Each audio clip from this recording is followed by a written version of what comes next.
বাংলাদেশ পরমাণু কৃষি গবেষণা ইনস্টিটিউট ও কৃষি সম্প্রসারণ অধিদপ্তরের উদ্যোগে কৃষি প্রশিক্ষণ কর্মশালা ও মাঠ দিবস অনুষ্ঠিত হয়েছে। বাংলাদেশে প্রিমিয়াম কোয়ালিটি বা সরু চালের আমদানি নির্ভরতা কমাতে এবং কৃষকদের লাভবান করতে ময়মনসিংহে যাত্রা শুরু করলো উচ্চ ফলনশীল জাতের বিনা ধান 25।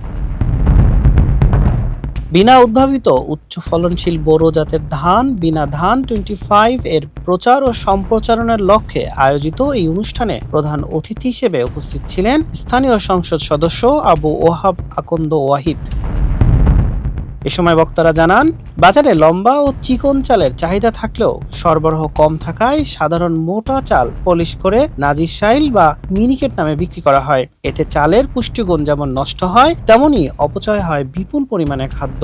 এই সংকট মোকাবেলায় উদ্ভিদ প্রজনন বিভাগ ও বিনা গবেষণার মাধ্যমে প্রিমিয়াম কোয়ালিটি চাল বিশিষ্ট বিনা ধান 25 জাতটি উদ্ভাবন করেছেন, যা প্রাকৃতিকভাবেই শুরু ও পলিশ করার প্রয়োজন পড়ে না। বিনার কর্মকর্তারা জানান, এই জাতটি চাষ করলে একদিকে যেমন জিঙ্ক, আয়রন ও প্রোটিন সমৃদ্ধ পুষ্টি পাওয়া যাবে, অন্যদিকে চালের আমদানি কমিয়ে বৈদেশিক মুদ্রা সাশ্রয় করা সম্ভব হবে। বিশেষ করে ডায়াবেটিক্স রোগীদের জন্য এই জাতটি অত্যন্ত স্বাস্থ্যসম্মত।